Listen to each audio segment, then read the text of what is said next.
sempre vai para um caminho errado onde a gente vai cair, né? E talvez esse tipo de escolha seja justamente porque a gente desaprendeu de que Deus continua sendo bom e continua sendo Deus e continua nos guiando quando a gente abre mão do nosso guidão, assim como a gente cantou na primeira música. Não sou eu que guio o meu guidão, mas é Deus quem me guia, quem me fez. E é por isso que a gente canta que Ele continua sendo bom, porque Ele continua sendo Deus, Ele nunca deixou de ser Deus. E a sua bondade, ela transcende qualquer ensinamento e ela nos leva pelos caminhos certos, mesmo que muitas vezes os caminhos parecem ruins porque a gente sofre, mas o sofrimento em si não é o que mede o que é bom, mas sim a palavra dele que no final mostra o que deve ser feito e como que o reino vem até nós. Vamos lá.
continua sendo bom, e Ele continua sendo bom, Ele continua sendo Deus, Ele continua sendo bom, Ele continua sendo Deus. Pai querido, a gente te agradece, a gente entende, Senhor, que na cruz o Senhor demonstrou tamanha bondade conosco, nos dando a graça, Senhor, de ter a vida novamente. E é por meio dela, Senhor, que a gente consegue chegar a Ti e ter um relacionamento sincero contigo, Pai. Porque é por meio de Jesus Cristo que o Senhor nos vê. Então, quando o Senhor nos enxerga, o Senhor já não vê mais Rafael, Daniel, Gabriela, enfim, quem seja. Mas o Senhor olha para Jesus Cristo e é Ele quem justifica os nossos pecados, os nossos erros e nos dá a oportunidade, Senhor, de novamente ter uma vida contigo. Por isso nós agradecemos e queremos entregar, Senhor, as nossas vidas a Ti, entendendo, Senhor, dessa graça e agradecendo por ela. Essa é a nossa oração, Pai. É graça, Senhor, Teu eterno favor.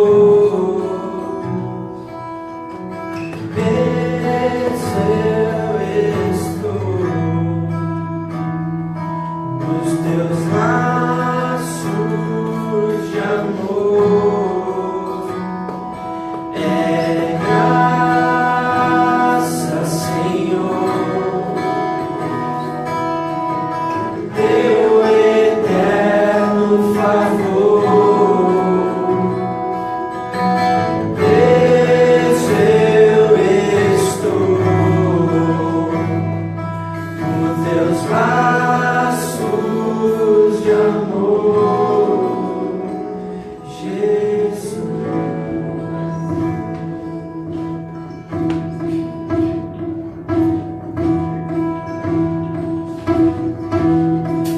Teu imenso amor que me conquistou, eu não pude resistir, tão grande compaixão, Senhor. Coração assim se entregou por mim, mesmo eu não merecendo, meu amor me aceitou em paz. Tu és para mim mais do que paixão, és o dono da minha vida, Senhor do meu viver.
Cantai ao Senhor um cântico novo, cantai ao Senhor todas as terras, cantai ao Senhor, bendizei o seu nome, proclamai a sua salvação.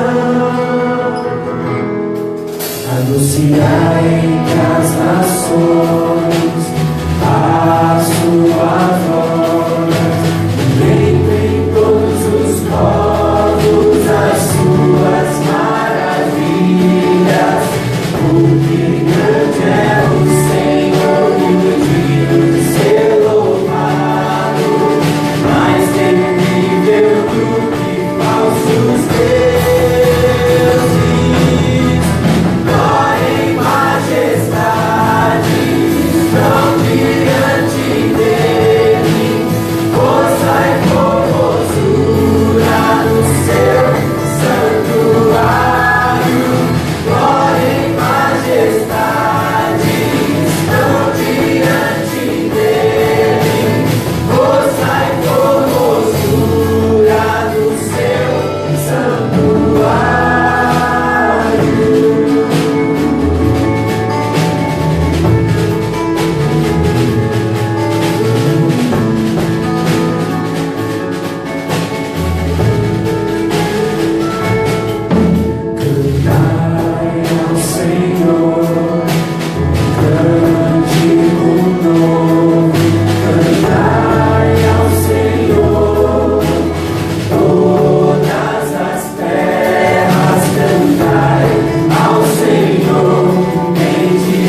Senhor, e pedimos que o Senhor esteja nos limpando, Senhor, nos perdoando de todo o pecado, que a Tua palavra, Senhor, venha de confronto aos nossos corações, que a gente possa ser transformado por meio dela, para disseminar, Senhor, o Teu reino, disseminar, Senhor, e dizer as boas novas para outras pessoas, porque mais do que a gente simplesmente receber, a gente precisa dar, e assim a gente também recebe. Por isso pedimos, Senhor, fale conosco, trabalhe nos nossos corações, é assim que oramos, em nome de Cristo Jesus, com o Senhor. Amém. Podemos sentar.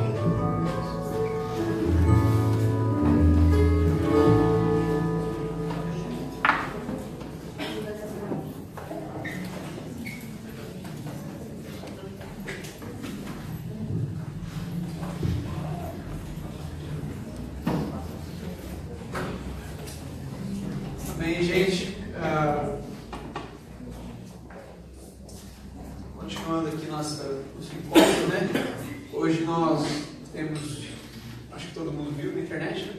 Convidado, né? Que é o nosso amigo Ari, lá de Uberlândia, né? Trouxe queijo aí para todo mundo, só pegar com ele depois, né? Tá no carro, né?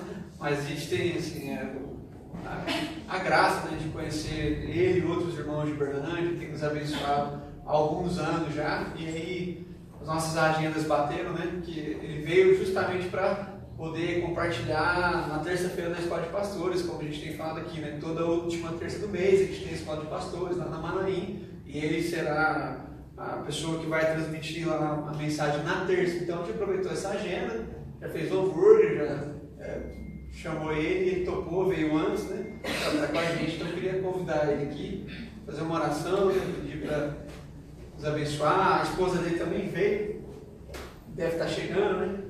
Com a Carol, com a Sara, né? Depois a gente apresenta. O filho dele não veio, não pode matar a aula, né? O Pedrão, está no vestibular com seus 6 anos, né? 6 anos. Então não pode faltar na aula nem. Então, assim, queremos orar aqui por sua vida, agradecer, também pedindo mais uma vez que Deus, assim, conduza a sua vida aqui nos nossos corações. Vamos lá, então. Pai, obrigado pelo Ari, pela sua família, pela amizade, por tudo que ele tem feito por nós, diretamente, indiretamente, pelas igrejas que ele contribuiu, na plantação, pelo nosso ministério, por tudo que ele tem representado por nós. Homem do Senhor, também a Marina, que não chegou, o Pedro. Nós rogamos as suas bênçãos sobre a família dele. Te pedimos mais uma vez que o Senhor use a vida dele, agora aqui com a gente, primeira vez aqui na nossa comunidade, pedindo que o Senhor abra os nossos ouvidos, o nosso entendimento, os nossos olhos, para que sejamos tocados por Ti nessa noite. A nossa oração, agradecidos em nome de Jesus. Amém. Não, de nada. Boa noite, irmãos. Muito bom estar aqui, né? Primeira vez. Não é muito por falta de convite, é por falta de oportunidades mesmo.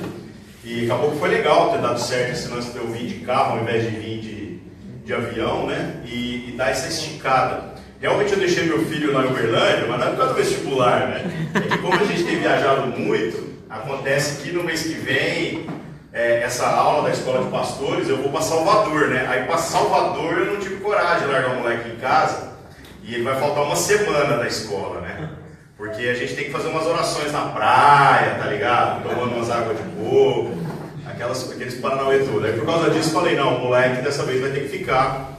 E aí ele tá lá, né? Ele chorou bastante na hora que a gente foi sair. E aí eu virei para ele e falei assim, filho, você quer então que a gente cancele esse negócio agora e nós ficamos em casa? Ele, não, eu já combinei com o vô, agora vocês têm que ir, né? Então você sabe que é aquele choro dramático, aquele choro que não tem nada a ver com a realidade, né?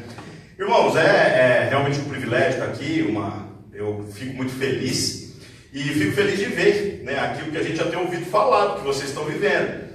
Condições mais do que ideais, condições com certeza muito mais adequadas do que poderiam ser, né? E por mais que talvez vocês não estejam enxergando isso, eu quero compartilhar com vocês um pouco daquilo que eu tenho visto. Nós que fazemos parte de um ministério que passou já das 100 congregações espalhadas aí pelo Brasil e algumas outras quebradas, né? Inclusive a igreja onde eu pastoreio é especializada em quebrada. A gente tem igreja em Rondônia, no Paraguai, velho. Só em lugar que ninguém quer ir, né? A não ser que seja para fazer compras. Mas são lugares que ninguém quer morar. Então, como ministério, tem sido assim um privilégio. E o mais legal daquilo que Deus tem nos chamado para viver, não é uma padronização, muito pelo contrário. Lá em Uberlândia, que somos pouco mais de 40 igrejas, numa cidade de 700 mil habitantes, né? A diversidade assusta. Você vai começando andando pelas igrejas lá, você fala assim, velho, não é possível que esses caras são o mesmo ministério. Porque é igualzinho a família da gente. Tem umas pessoas mais bem apessoadas, né? Tem umas pessoas que têm um pouco mais de dinheiro. E tem nós. Tem o resto. Sabe? Tem os caras que todo mundo olha e fala assim, isso aí não vai dar nada na vida, isso aí não tem futuro, né? Inclusive esse ano a nossa congregação completou 15 anos de igreja organizada. Vou falar para vocês, se eu fosse fazer apostas, eu teria apostado contra aquilo que a gente estava fazendo há 15 anos atrás. Mas Deus tem dado graça. E então o nosso olhar tem se curado, tem se aprimorado, de modo que a gente tem visto o que é viver igreja de uma maneira diferente. Por isso que quando a gente vê o que vocês estão vivendo aqui, a gente fala, rapaz, as condições aqui estão ideais até demais. E talvez esse seja o momento da gente começar a sondar o nosso coração e tentar discernir se as nossas expectativas estão coerentes com aquilo que são as expectativas de Deus a respeito do nosso compromisso em comunidade. Porque se de repente nós estamos com as expectativas erradas, nós vamos estar atrapalhando a nossa jornada. Mas se também nós estivermos acomodados demais com tudo aquilo que é bom e que Deus tem nos dado, talvez seja o momento de Deus atrapalhar também um pouco a nossa caminhada, piorando as situações. Como eu falo muito no Facebook, eu sou palestrante desmotivacional. Meu objetivo não é fazer você sair daqui dando pulos de alegria e dizendo, rapaz, que bênção. Não. Eu espero que você saia daqui triste, confrontado, sem vontade de cantar uma bela canção, mas consciente, dizendo assim, cara, isso é verdade. Isso aí tem a ver com o Evangelho e eu creio que essa palavra é para nós, essa palavra é para a nossa vida. O que eu gostaria de focar especificamente hoje é falar sobre como nos nossos dias algumas coisas da jornada da fé têm sido ressignificadas pelo uso.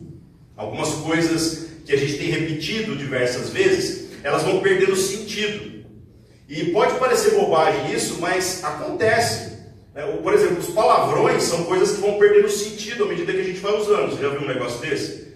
Você começa a xingar muito uma pessoa de um determinado palavrão, dali um pouco não é palavrão mais para vocês. Para o resto do mundo é, mas para vocês não é mais. Então, embora isso possa parecer absurdo, as coisas que têm uma aparência de espiritualidade, elas também se desgastam com o uso. E daqui um pouco, o conceito de louvor, de adoração, de culto, perde o seu sentido original. Falando um pouco ainda sobre palavrões, porque eu não podia perder a oportunidade, né? A gente viaja bastante no Brasil e começa a ver as diferenças das expressões regionais que existem. Cada lugar tem uma expressão que às vezes é só lá e às vezes um negócio que você fala num lugar, no outro lugar é palavrão, né? E tem uma especificamente que mexeu comigo quando eu tive a oportunidade de andar com os irmãos lá em Fortaleza, no Ceará.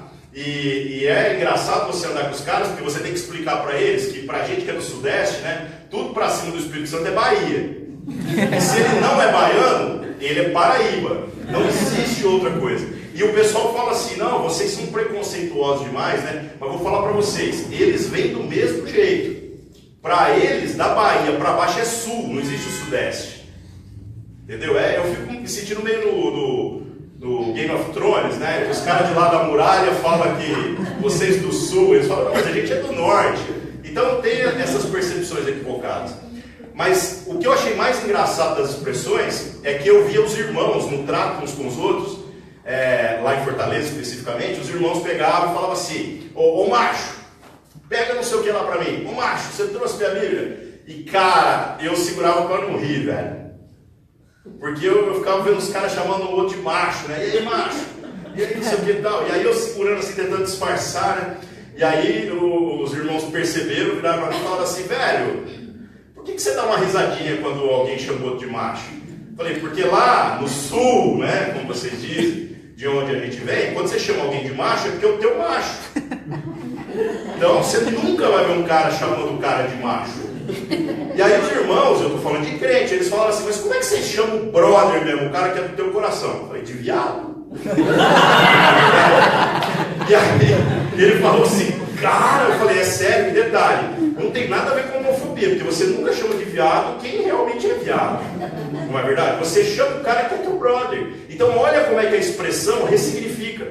Você vai usando e vai gastando a expressão e ela deixa de ser ofensiva.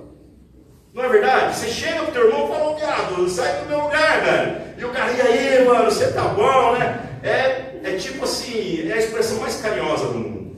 Então todas as coisas se desgastam com o uso. E infelizmente, no tempo que a gente está vivendo, o uso equivocado de algumas coisas no que se refere à espiritualidade tem gerado um desgaste de percepção.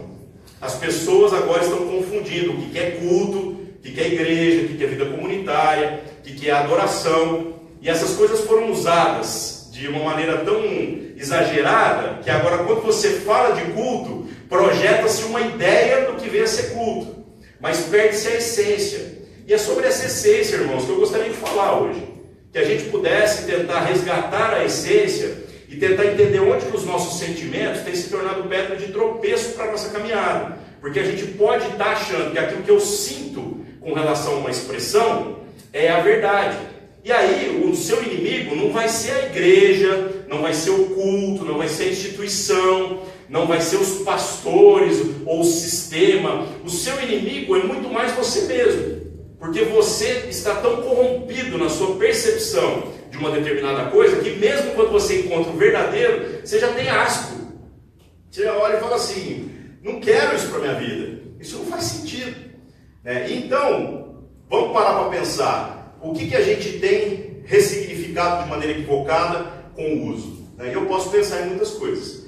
A primeira delas seria o conceito de adoração, né, irmãos? Adoração... Nós associamos a música, e música também, né, louvor também, é uma forma de se expressar adoração, mas está tudo muito corrompido, está tudo muito atrapalhado.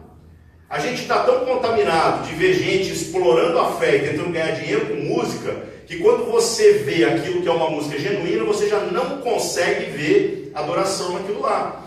Irmãos, a música é apenas um meio, uma forma de expressão.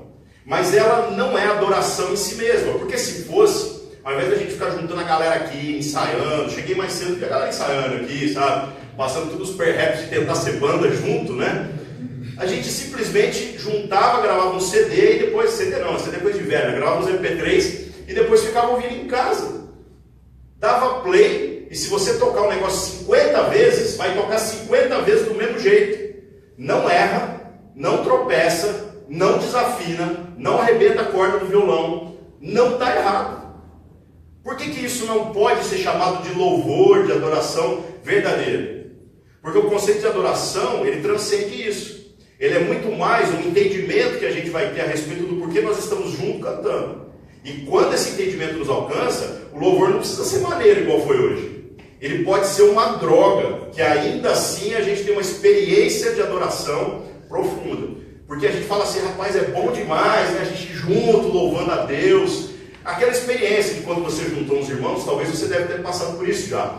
E foi para um sítio, um lugar remoto, e de repente resolveram fazer uma fogueira, e depois de cantar todas as músicas do Legião Urbana, com aquele seu violão faltando uma corda, acabou as músicas. E aí você falou assim, vamos cantar uns louvores agora. E aí, com todas as condições desfavoráveis, você deve ter passado pela maior experiência de adoração da sua vida. Só com gente ruim, errando as letras, né, ao redor de uma fogueira, ninguém nem levou comida para pelo menos a gente assar, e com tudo desfavorável, e ainda assim você fala, rapaz, vamos repetir isso aqui. E você não vai repetir aquilo nunca mais na sua vida. É só um sonho, é só uma utopia. Mas o que fez aquele ambiente ser o ideal? O que fez aquele ambiente ser diferenciado? E a conclusão que você vai chegar é que naquele momento nós estávamos conectados. A gente estava junto e o prazer de estar junto se tornou tamanho que a gente começa a louvar e adorar a Deus pelo privilégio de estar ali, mesmo com todas as condições desfavoráveis. Então, irmãos, adoração, louvor, todas as coisas que talvez a música possa expressar, não está ligado à competência. Está muito mais ligado à consciência. Com a consciência correta, mesmo com a música ruim, nós alcançamos um ambiente, um espaço no nosso tempo de verdadeira adoração. E a adoração até transcende a música, porque a gente começa a adorar a Deus em todas as coisas. O Berna, por exemplo, está adorando a Deus ali nesse momento, na grelha, né? Enquanto aquela brasa está ali, começando a defumar os hambúrgueres que vamos comer depois do culto aqui. Tudo é de natureza espiritual. Mas para a gente alcançar esse entendimento, às vezes demora um tempo. E infelizmente, quando usamos a expressão louvor, adoração, exageradamente, e a gente começa a associar essa ideia a coisas que não são, nós nos esquecemos das que são. E daqui um pouco a gente começa a falar, eu tenho uma banda, o que vocês fazem? A gente dá uns louvor, aí já fica assim, lá vem. É mais do mesmo. Por quê? Porque nós estamos desgastados na nossa percepção. Logo, quem é o inimigo? O inimigo não são as bandas que tocam algum louvor. O inimigo não são os músicos. O inimigo é a nossa percepção, os sentimentos que nós temos para com as coisas que deveriam ser triviais na vida. E o louvor, irmãos, assim como a oração, né, são coisas que parecem que não fazem muito sentido na nossa existência. O que nós podemos oferecer para Deus que Deus já não tenha? Se Deus quisesse um louvor bem feito, talvez ele devesse chamar Satanás para executar, né? Porque Satanás é um cara extremamente focado. Uma vez que ele está focado em odiar, ele mesmo sabendo que ele vai se ferrar no final, mesmo ele sabendo que não há possibilidade nenhuma dele ganhar, ele vai até o fim. Ele não vacila naquilo que é a sua vocação. Então já pensou esse cara fazendo louvor? Seria o melhor músico do mundo. Ele faria com tanta competência no padrão daquilo que Deus com certeza merece. Mas Deus não está preocupado com a competência. Ele não coloca os seus anjos lá dizendo assim, esse é o louvor e a adoração que eu quero, que eu preciso, que vai me curar da minha crise existencial. Porque hoje, domingo cedo, né, como o Corinthians perdeu ontem, Deus acordou em crise hoje. E aí Deus pensou assim, será que eu ainda sou bom? Será que eu ainda mereço ser louvado? Né? Será que eu ainda sou grande?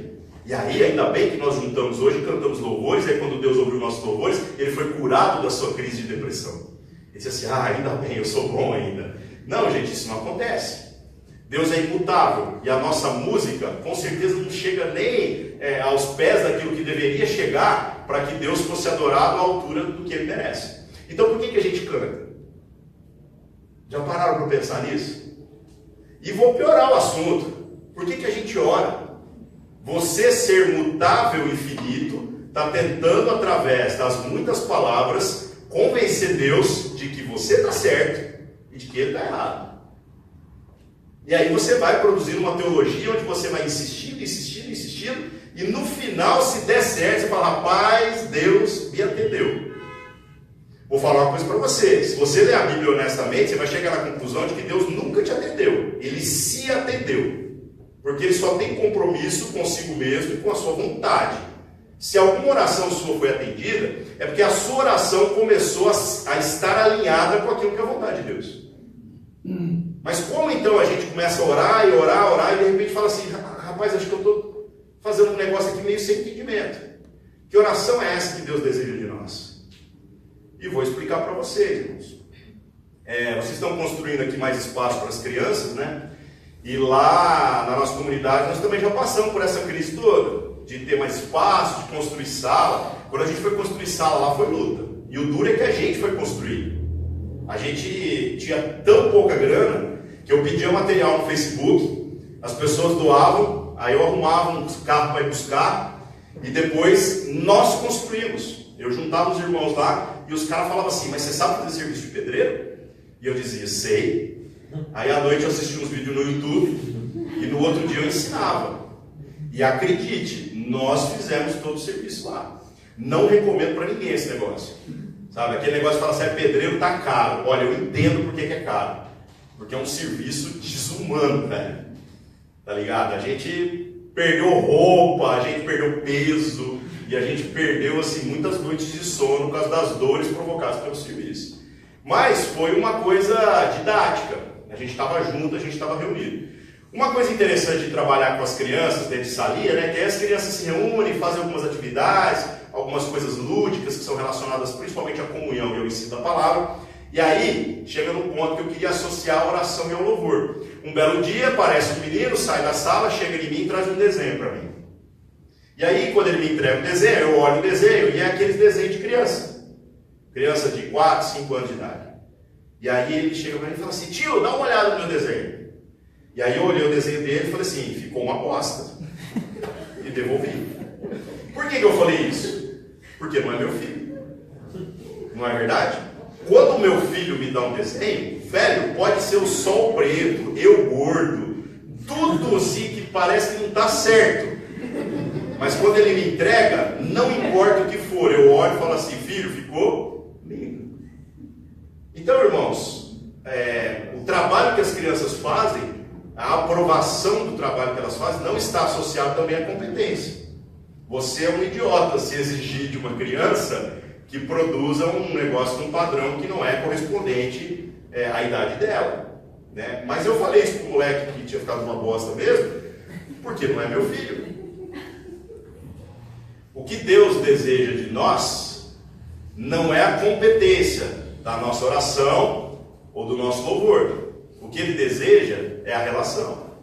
Então não tem nada mais prazeroso para Deus do que receber a sua oração porca, mesmo sabendo que num primeiro momento ela está completamente desalinhada com aquilo que é a vontade de Deus explícita na Escritura, mas é pelo exercício da oração que uma coisa vai mudar.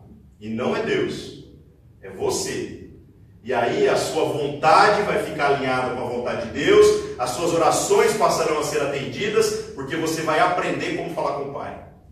E aí o Pai vai ouvir todas as orações, mesmo que elas sejam péssimas, por isso não se constranja, pode orar o que você quiser. Pode pedir camaro amarelo, pode pedir para ganhar na Mega Sena, essa eu acho que Deus deve estar de saco cheio já de ouvir, né? Mas pode pedir, porque como há um vínculo de família, Deus vai olhar para você, vai rir e vai falar, cala a boca filhão, vem cá comigo. Ficou bom, ficou muito boa a sua oração, e ficou muito bom o seu louvor. Agora, se existe uma coisa que enche o coração do Pai de uma alegria ainda maior do que isso, é quando nós entendemos a responsabilidade de sermos família. Ou seja, nós não apresentamos para o nosso Pai o nosso desenho feito segundo o nosso desejo da individualidade. Porque isso é coisa de criança que ainda não entende o porquê é amada no contexto familiar. À medida que a gente cresce, nós nos tornamos responsáveis uns pelos outros. E aí, ao invés da gente pegar o papel e querer expressar no papel aquilo que é a nossa vontade, nós temos o privilégio de dividir o papel uns com os outros. Ou seja, nós oramos uns pelos outros. E a oração que é feita uns pelos outros é exatamente a oração que está mais próximo de se alinhar com aquilo que é a vontade de Deus. Porque Cristo fez exatamente isso, Ele não fez a sua vontade. Ele fez a vontade do Pai, dedicando a sua vida exatamente a servir a família. Os irmãos que ainda não tinham consciência de que eram irmãos. E nós? Nós estamos orando pela prosperidade ou nós estamos orando pela prosperidade do irmão? Olha a diferença. Pedir dinheiro é um dos pedidos mais idiotas que a gente pode fazer. Mas clamar verdadeiramente a Deus, dizendo assim, ajuda meu irmão, é um dos pedidos mais legítimos que você pode fazer. Pedir até mesmo por saúde, às vezes soa algo meio idiota, porque todo mundo pediria por saúde no momento de desespero. Mas orar juntos pelo problema de saúde que o irmão tem, irmãos, é um privilégio. E é exatamente no entendimento que é despertado na família que Deus vem e ordena as suas bênçãos. Então, o que nós estamos entendendo a respeito de louvor, de adoração, de oração? Nós estamos pensando numa relação entre eu e o divino, ou numa relação entre eu com os meus irmãos, de modo que o Pai seja glorificado naquilo que nós vivemos. É por isso que eu digo para vocês que o que vocês estão vivendo aqui é um privilégio, porque infelizmente isso não vai durar muito. Deus vai amaldiçoá-los com mais gente. Deus vai dar mais irmãos. E eu digo amaldiçoar porque vocês vão ver o trabalho que dá quando começar a chegar mais gente aqui. Quando pessoas começarem a ver aquilo que vocês estão vivendo em Deus e desejarem ardentemente fazer parte disso.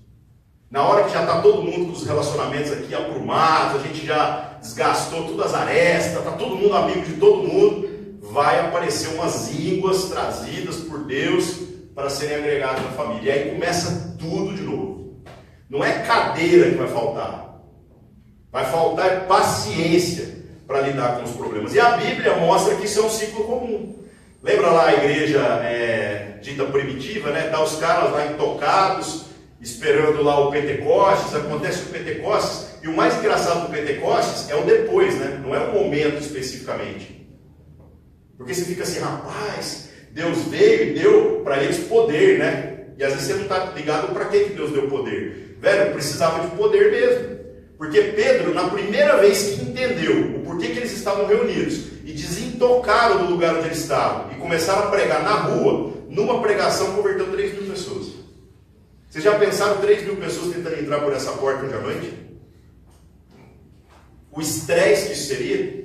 Então a igreja passou, sei lá, de 70 pessoas para 3.070 na primeira pregação. Na segunda, converteu mais 2.000. Então ela já pulou para 5.070. Obviamente, deve ter ficado uma desgraça o negócio, né? Se havia a possibilidade de alguém estar sentado, confortável, acabou ali. Se havia a possibilidade de dividir o pão e todo mundo ser bem alimentado, acabou ali. A família crescer envolve trabalho.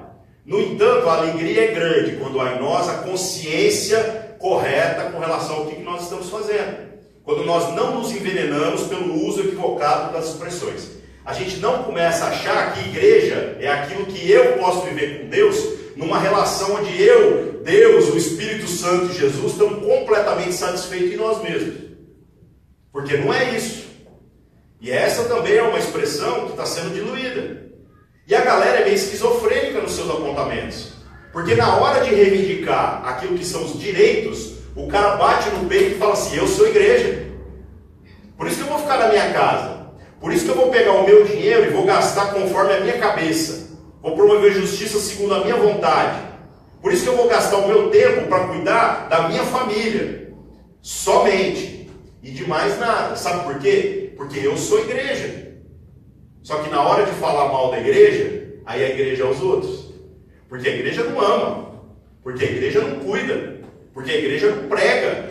A igreja não visita os asilos. Decide se você é igreja ou não, para a gente começar a saber quem que a gente coloca a culpa. A verdade da Escritura, irmãos, é que você não é igreja. A Bíblia nunca disse que você é templo do Espírito Santo, edificação de Deus, casa espiritual. Você leu errado. O que está escrito lá é: vós sois casa de Deus, vocês são templo do Espírito Santo, edificação espiritual. O Espírito Santo não habita em você, o Espírito Santo habita em nós. Quando há consciência de que fazemos parte de algo que transcende o que pode ser visto, então o Espírito Santo faz morada em mim e em você. Então, mesmo eu estando lá em Uberlândia, nós estamos quase 600 quilômetros de distância, nós podemos ser uma igreja, mesmo que a gente não se conheça. Mas quando a gente se encontra, é festa, porque é a família reunida. A gente não precisa dar muita explicação. Tem algo que transcende o natural, que conecta a nossa vida. E isso traz uma responsabilidade, porque isso não faz então com que a minha relação com o divino seja uma coisa onde eu estou aqui apenas tentando alcançar o que vai me favorecer. Muito pelo contrário, eu me torno responsável, entendendo que se alguém da minha família, então a maneira pela qual eu devo cultuar a Deus com mais empenho, com mais excelência, é exatamente fazendo aquilo que é a vontade do Pai, ou seja, me devotando ao cuidado dos irmãos.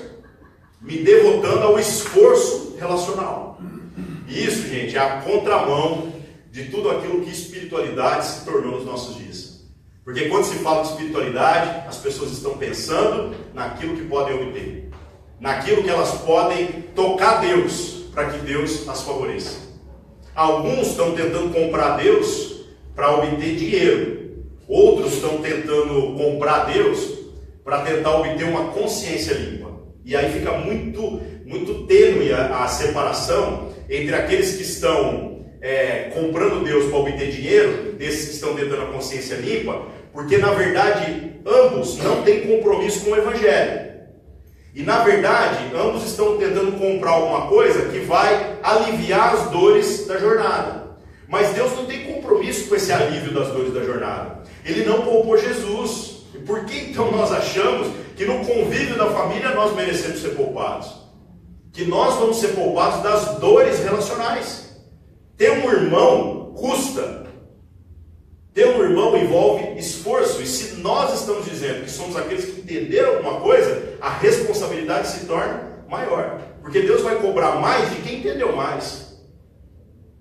Deus vai apertar mais aquele que diz que alcançou uma certa maturidade para entender aquilo que está errado. Então, se está errado e eu entendi que está errado, quem é o profeta de Deus para prover a solução para o problema que, aliás, eu também fui chamado para apontar? Se não for eu mesmo, então eu não sei do que nós estamos falando. Não faz sentido, portanto, dizer a igreja não faz. A igreja não faz porque eu não faço. Porque se eu fizer e houver entre nós essa conexão de que somos uma igreja, um esforço relacional, quando eu faço, toda a igreja pode dar testemunho de que nós fazemos. Porque eu não quero resolver o negócio com a força do meu braço. Eu quero representar os interesses da família. Porque a família vivendo isso numa unidade perfeita, o Pai é glorificado. O sorriso de Deus se torna pleno. Ele olha para nós e diz assim: é isso aí. É essa oração que eu quero. É esse culto que eu quero. É esse louvor que me agrada. Mesmo que seja péssimo. Porque família, gente, é péssimo. Tem coisa pior do que viver em família? Já parou para pensar nisso? A gente só valoriza quando os anos passam e a gente vai perdendo as pessoas. Ou quando a gente vai se distanciando pela geografia. Porque tem coisa mais difícil que lidar com o irmão. O irmão é aquele que te rouba. E aí você descobre que ele te roubou, o que você faz? Você chega para o pai e fala assim: pai, meu irmão me roubou. E o que o pai faz? Fala: cala a boca, fica de boa vocês dois. E geralmente apanha o mais velho, né? Independente de quem cometeu o problema, né? Eu, como irmão mais velho, apanhei pra caramba. E o que nós temos que entender é que mais importante do que resolver os problemas é que haja uma consciência de família.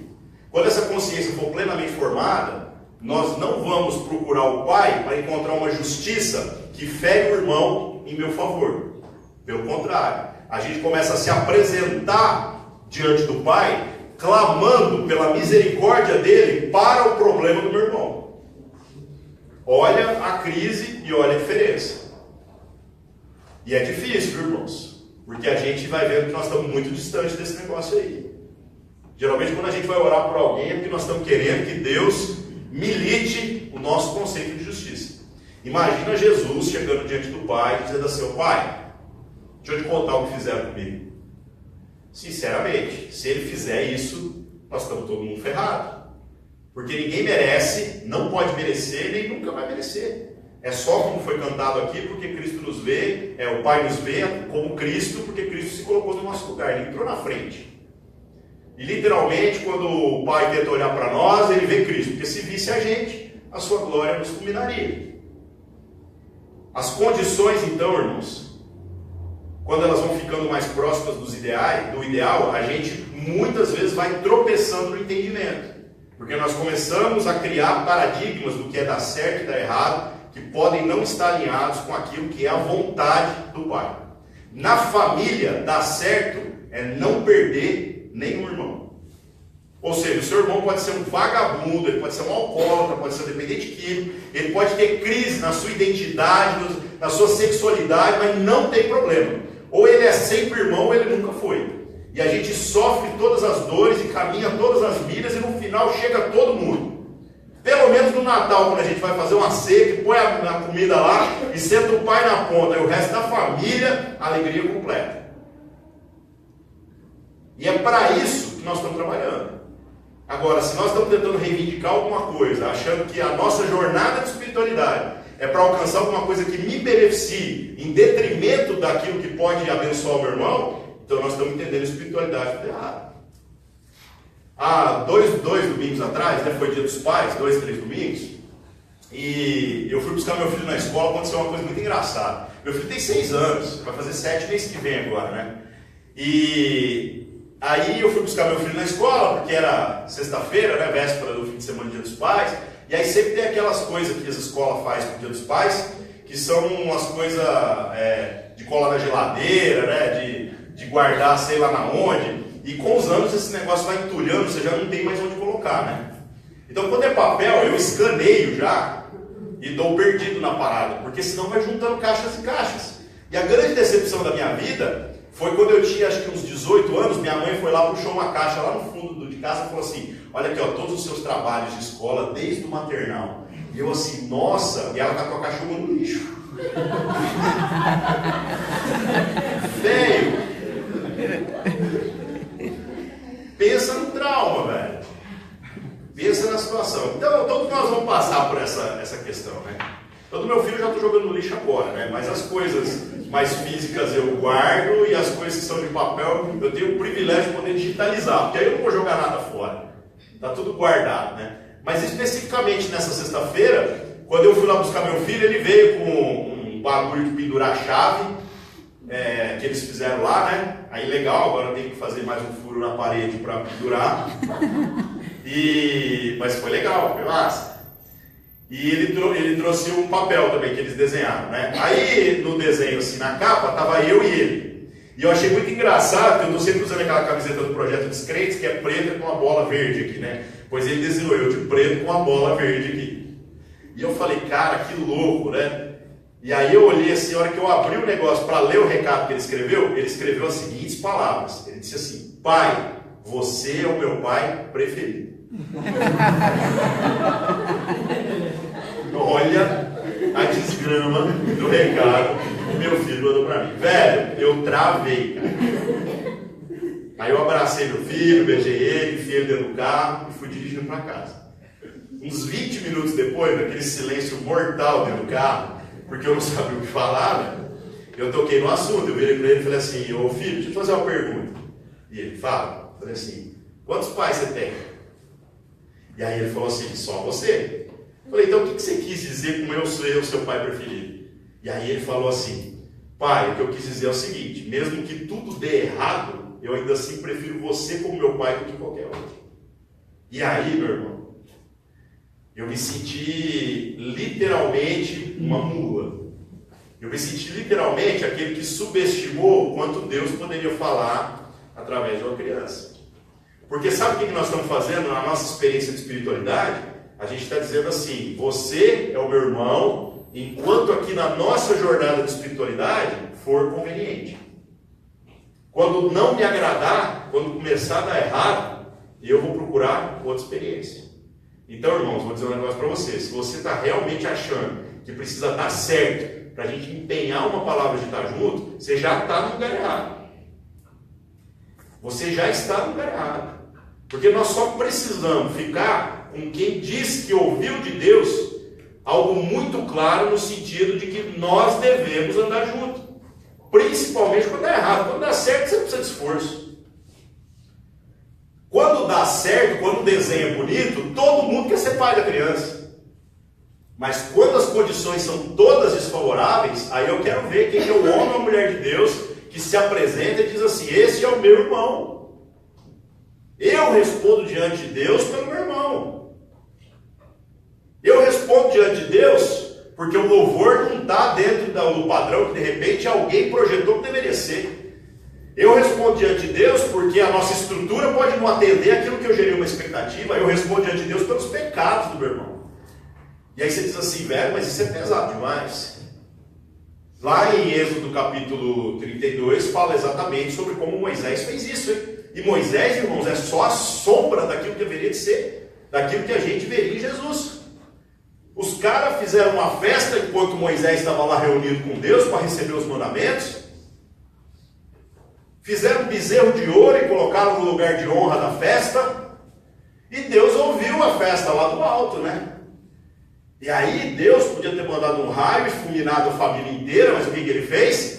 Ele chama a atenção do irmão que entendeu alguma coisa. E esse irmão, naquele caso, era Moisés. Ele disse assim, ô Moisés, você viu o que os caras lá estão fazendo? E Moisés é um cara muito legal. Deus até faz a proposta para ele. Fala assim, ô Moisés, vamos fazer o seguinte, eu vou matar todo mundo e a gente reseta esse negócio. Começa de novo, igual eu fiz com Noé. E ele não quis. Por que ele não quis, gente? Era o jeito mais fácil.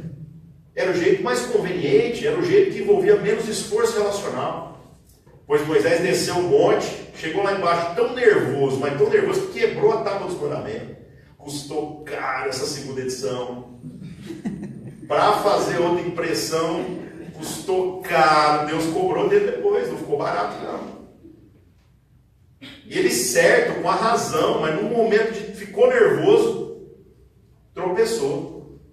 Mas aí é muito legal, que ele trata com os irmãos, separa quem é de quem não é, resolveram a parada ali. E aí no capítulo 32 de Êxodo, né, ele vira para os caras e fala assim, seguinte, vocês cometeram um grande pecado, mas agora eu vou falar com Deus, vocês ficam aqui, viu? E aí, velho, ele sobe um monte, chega lá, e o capítulo 32 tem essa inversão, né, que é muito engraçada. Toda vez que Moisés vai encontrar com Deus, quem fala primeiro é Deus, né? Porque você é besta, velho, de chegar diante de Deus e chegar na arrogância, falando, ô Deus, vem cá para te dar umas ideias. Lógico que não. Então toda vez ele está lá na miúda, chegando, olhando o fogo queimando e não acaba, e aí Deus fala.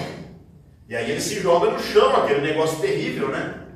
Agora, nessa ocasião, Moisés chegou chegando, depois você lê o capítulo 32. Né? Ele chega e já começa falando, fala assim, ó Deus, seguinte, ele toma a palavra. E ele diz assim, Senhor, o povo cometeu um grande pecado. Né? Eu não estou negando isso. Mas o que eu quero pedir para o Senhor é o seguinte, perdoa o pecado do teu povo. Se não, risca o meu nome do livro da vida. Olha o que esse cara falou, né? Aí vai vir os teólogos de plantão, né, dizendo assim, dá para riscar o nome do livro da vida ou não? Vou falar um negócio para você. Se dá, eu não sei. Mas ele falou isso para a única pessoa que, se quiser, pode. Você está entendendo? Então você pode brincar com isso tanto que você quiser, velho. Mas com Deus, você tem certeza que teria coragem de fazer essa oração? E naquele momento, não está escrito na Bíblia, mas eu estou dando spoiler para você daquilo que se discerne espiritualmente. Imagina Deus olhando para Moisés e rindo. E falando assim, finalmente um vagabundo entendeu. E por causa disso, poupou toda aquela galera. Imagina então Jesus, irmãos. Com Jesus não foi meio sorriso. Com Jesus, quando ele se coloca como aquele que dá a sua vida pela família, pela unidade, o sorriso de Deus é completo. Agora a pergunta é, e nós? Nós estamos juntos só enquanto estiver dando certo? Ou nós estamos empenhando uma palavra para com o nosso Pai de que nós não iremos desistir dos irmãos que Deus tem nos dado? Essa é a dúvida. Essa é a pergunta que a gente tem que se fazer. Que tipo de experiência de espiritualidade nós estamos buscando? E vou falar um negócio para vocês. O nosso inimigo nem é Satanás, os capetas e essas paradas tudo. Eles são o inimigo, beleza. Mas eles não são o nosso problema principal. Porque se fosse, a gente fazia uma fila que hoje orava e em nome de Jesus nós resolvíamos essas paradas tudo, velho. E de graça. Nem tinha que ficar sua carteira aqui. E quem dera fosse. Porque se o nosso problema fosse capeta, a gente conseguiria resolver tudo muito fácil. O nosso problema são os nossos sentimentos. É sobre como a gente se deixa envenenar por aquilo que sentimos, em detrimento daquilo que a palavra de Deus diz. E o texto que eu queria ler com vocês está em Filipenses, capítulo 2. Se puder, abra sua Bíblia aí. Eu abri a Bíblia no Netflix. É o hábito. Filipenses, capítulo 2.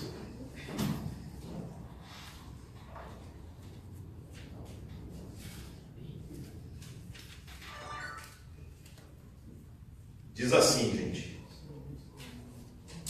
Portanto, se alguma exortação em Cristo, se alguma consolação de amor, se alguma comunhão do Espírito, se alguns entranháveis afetos e compaixões, completai o meu gozo, para que tenhais o mesmo modo de pensar, tendo o mesmo amor, o mesmo ânimo e pensando a mesma coisa. Olha o tamanho do problema aqui. Quando a gente pensa em jornada comunitária como igreja, será que nós estamos batalhando por isso aqui? Ou nós estamos querendo que as pessoas aceitem aquilo que são as nossas vontades? Nós estamos trabalhando para ter o mesmo modo de pensar, o mesmo amor, o mesmo ânimo. Nós estamos trabalhando, nos esforçando para pensar a mesma coisa, ou nós estamos fazendo ao contrário disso daí? Essa é a crise que a gente vai ter agora que discernir. E aí continua aqui, né? Verso 3. Nada façais por contenda ou por vanglória, mas com humildade cada um considere os outros superiores a si mesmo. Não olhe cada um somente para o que é seu, mas cada qual também para o que é dos outros. Gente, toda vez que você lê esse negócio, eu vou te dizer o que passa pela sua cabeça. Você está pensando em coisas. Você está pensando em coisas materiais. Mas você está esquecendo que se tem alguma coisa, né, que a gente deveria se esforçar para garantir o do nosso irmão, é exatamente as coisas que Deus tem nos dado no âmbito espiritual. Ou seja, desenvolver a salvação em Cristo não é sobre como você se torna um devoto de uma espiritualidade focada em si mesmo, focado apenas numa melhora de comportamento, mas muito pelo contrário. A sua espiritualidade se desenvolve quando você assume o compromisso de tomar a vida do irmão e a jornada do irmão e dizer que agora ela é problema seu. Como quando Cristo diz assim: aquele que tentar salvar a sua vida, esse já perdeu. Mas aquele que gastar a sua vida, que perder a sua vida, por amor a essas coisas que são do reino de Deus, da vontade de Deus, da justiça de Deus, esse é que encontra. Somos verdadeiramente salvos se nós entendemos a vocação de cada membro da família para com os irmãos. Então, cuidado, viu, irmãos? Mas considere os outros superiores a você mesmo. Cuide também do que é dos outros. E aí no verso 5, tem de vós aquele sentimento, aquele sentimento que houve também em Cristo Jesus, o qual, subsistindo em forma de Deus, não considerou ser igual a Deus, coisa que se devia aferrar, mas esvaziou-se a si mesmo, tomando a forma de servo, tornando-se semelhante aos homens. E achado na forma de homem, humilhou-se a si mesmo, tornando-se obediente até a morte, e a morte de cruz. Pelo que também Deus o exaltou soberanamente e lhe deu um nome que é sobre todo nome, para que ao nome de Jesus se dobre todo o joelho dos que estão no céu, na terra e debaixo da terra, e toda língua confesse que Jesus é o Senhor, para a glória de Deus Pai. Então, irmãos, como que nós estamos vivendo o nosso entendimento de espiritualidade? Baseado naquilo que os nossos sentimentos nos guiam, ou baseado naquilo que a palavra de Deus nos diz? E aí você vai ver que a maior luta é contra aquilo que você sente. Porque eu vou falar um negócio para você: o sentimento de um filho imaturo é de que ele pode escolher, irmão. E talvez você já tenha feito isso na sua família. Você brigava com seu irmão, com a sua irmã quando você era criança, você chegava diante do seu pai, da sua mãe e dizia assim: eu não quero mais fulano ou fulano com meu irmão. E o que acontece quando você fala uma bobagem dessa? Apanha. Não é verdade? Porque essa não é uma opção. A gente apanhava muito nos anos 80. Era muito louco. Era muito louco. Então, no nosso convívio agora como igreja, como que nós vamos tratar as relações? Nós vamos escolher as pessoas ou vamos entender que é verdadeiramente um privilégio nos devotarmos a todos aqueles que Deus colocar no nosso convívio? Quem vai dizer se é parte ou não da família são as próprias pessoas e não nós. Como a gente não sabe quem é irmão e quem não é, então na dúvida nós vamos ter que tratar todo mundo como se fosse. Vai ter muito joio no meio do trigo e nós vamos fazer esse joio chegar até o fim na colheita. Nós vamos adubar igualzinho, nós vamos molhar igualzinho, nós não vamos dar tratamento diferenciado para ninguém. E exatamente o nosso posicionamento é que vai servir como testemunho contrário àqueles que não têm compromisso com a família. Mas nós, infelizmente, não temos escolha. Não compete a nós escolher o caminho da conveniência. Não compete a nós permitir que os nossos sentimentos nos levem por uma jornada de conveniência. Se a sua experiência de jornada comunitária estiver confortável demais, desconfie. Você provavelmente está fazendo alguma coisa errada. Porque viver em família dói, custa caro e não melhora com o tempo. Muito pelo contrário, vai ficando mais caro e vai piorando as dores da jornada. Mas a alegria é grande, irmãos. No final, quando a gente está sentado na mesa, a alegria é grande. Então pense, Quando você está pensando em fé, você está pensando em igreja, você está pensando em espiritualidade, você está pensando em culto, você está vendo um púlpito, você está vendo um altar ou você está vendo uma mesa? Você está vendo um lugar onde você vai para ser servido ou você vai para repartir aquilo que o Pai já serviu para a gente se alimentar? Você veio aqui para receber uma palavra e voltar para sua casa cheio de energias espirituais para gastar a semana inteira, ou você veio aqui para repartir aquilo que Deus tem te dado a semana inteira? Porque de repente a minha palavra aqui não vai servir para nada, mas na hora que nós for comer hambúrguer, velho, o seu abraço pode falar aquilo que eu não consegui falar através de palavras. E só você pode dar, você é devedor dele para com o irmão. E principalmente o irmão ruim, porque o irmão bom não precisa. Ele já é bom, o ruim precisa. Então, como você tem encarnado essa vocação, como você está vivendo essa jornada de espiritualidade? Você é um consumidor de fé? Ou você é aquele que entende que foi abençoado com toda sorte de bênçãos para se tornar aquele que provê para a família? Felizmente, nós temos um irmão maduro entre nós, que é Cristo Jesus. Ele é o nosso padrão de comportamento, ele é o nosso padrão de entendimento, ele é o padrão que alegra o Pai. Que possamos então, irmãos, na nossa jornada, tentar parecer um pouquinho mais com Ele. Tentar viver de modo que o Pai seja glorificado em tudo que a gente faz. E aí, irmãos, mesmo que dê tudo errado, mesmo que as condições piorem, isso vai unir ainda mais a família. Isso vai dar para nós ainda mais autoridade em falar no nome de Deus, em falar do Evangelho que a gente tem vivido. E isso é o que vai servir de testemunho para que outras pessoas possam experimentar o que nós estamos experimentando nesses dias. Um avivamento que não é externo, um avivamento que não é do barulho, mas é um avivamento da transformação do entendimento, que faz com que a gente se esforce para ser um amigo melhor, um irmão melhor, um marido, uma esposa melhores. Gente que desiste de viver para si e começa agora a viver para a glória do Deus Pai. Em nome de Jesus, irmãos. Coloca a sua vida diante de Deus.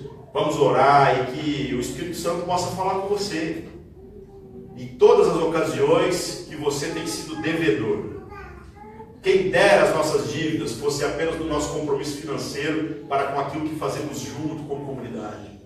Essa com certeza é a conta mais barata. Aquilo que nós devemos, irmãos, vai muito além disso. Aquilo que nós temos sido devedores vai muito além do que apenas recursos.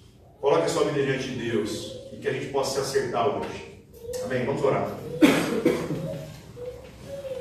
Senhor nosso Deus, nós nos apresentando na sua presença nessa noite, pedimos perdão pelo egoísmo, que com certeza é uma realidade na existência de muitos de nós.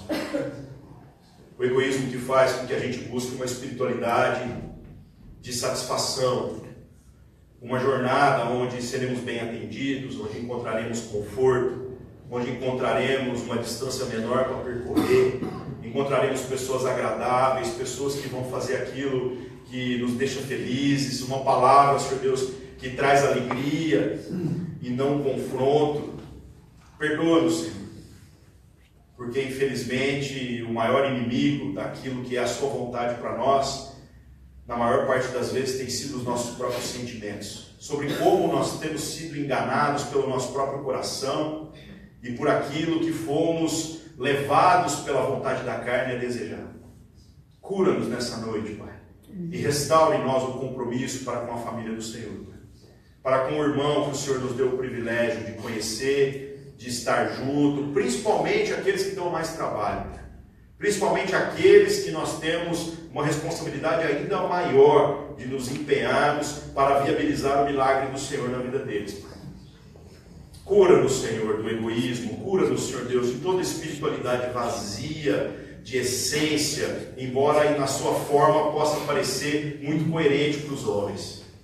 Cura-nos, Senhor, e transforma a realidade em que nós estamos inseridos. Que possamos, como igreja do Senhor, viver coisas extraordinárias na simplicidade daquilo que o Senhor tem nos dado o privilégio de experimentar.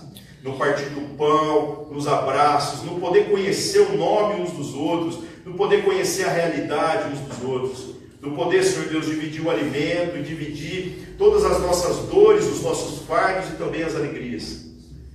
Cura-nos, Senhor, e cura, Senhor Deus, a realidade da vida da família que tem sido chamada pelo Senhor para ser igreja nesse lugar, ser igreja nessa região, ser igreja nessa cidade. Que o Senhor traga essa compreensão, Pai, de responsabilidade a todos aqueles que invocam o nome do Teu Filho Jesus nessa cidade, Pai. Amém. Que a sua igreja possa viver uma verdadeira revolução. E essa revolução nós sabemos, Pai, que ela não vai ser algo apenas do barulho, ela vai ser algo que vem de uma transformação de entendimento. Cobra de nós, Senhor Deus, postura. Que seu Espírito trabalhe na nossa existência todos os dias e que possamos progredir em entendimento a cada pequeno passo nessa jornada.